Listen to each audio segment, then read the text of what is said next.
La joie de l'Évangile remplit le cœur et toute la vie de ceux qui rencontrent Jésus. Ceux qui se laissent sauver par lui sont libérés du péché, de la tristesse, du vide intérieur, de l'isolement. Avec Jésus-Christ, la joie naît et renaît toujours. Dans cette exhortation, je désire m'adresser aux fidèles chrétiens pour les inviter à une nouvelle étape évangélisatrice marquée par cette joie et indiquer des voies pour la marche de l'Église dans les prochaines années. C'est une joie qui se renouvelle et se communique. Le grand risque du monde d'aujourd'hui avec son offre de consommation multiple et écrasante est de sombrer dans une tristesse individualiste issue d'un cœur bien installé et avare de la recherche maladive de plaisirs superficiels, de la conscience renfermée sur elle-même.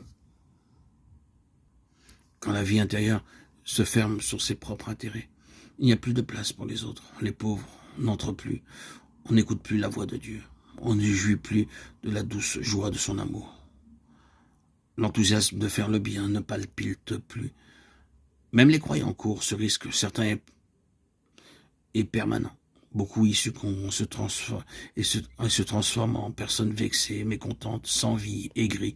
Ce n'est pas le choix d'une vie digne et pleine. Ce n'est pas le désir de Dieu pour nous. Ce n'est pas la vie dans l'esprit qui jaillit du cœur du Christ ressuscité. J'invite chaque chrétien, en quelque lieu et situation où il se trouve, à renouveler aujourd'hui même sa rencontre personnelle avec Jésus-Christ, ou au moins à prendre la décision de se laisser rencontrer par lui, de le chercher chaque jour sans cesse. Il n'y a pas de motif pour lequel quelqu'un puisse penser que cette invitation n'est pas pour lui, parce que personne n'est exclu de la joie que nous apporte le Seigneur. Personne. Celui qui risque le Seigneur ne le déçoit pas. Et quand quelqu'un fait un petit pas vers Jésus, il découvre que celui-ci attendait déjà sa venue à bras ouverts. C'est le moment pour dire à Jésus-Christ, Seigneur, je me suis laissé tromper de mille manières, j'ai fui ton amour. Cependant, je suis ici une fois encore pour renouveler mon alliance avec toi. J'ai besoin de toi.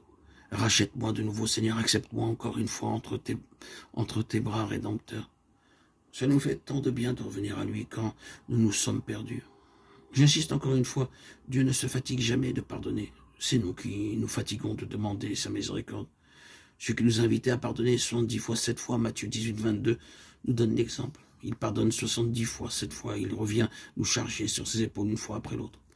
Personne ne pourra nous enlever la dignité que nous confère cet amour infini et inébranlable. Il nous permet de relever la tête et de recommencer avec une tendresse qui ne nous déçoit jamais et qui peut toujours nous rendre la joie. Ne fuyons pas la résurrection de Jésus. Ne nous donnons jamais pour vaincus. Advienne que pourra. Rien ne peut davantage que sa vie qui nous pousse en avant.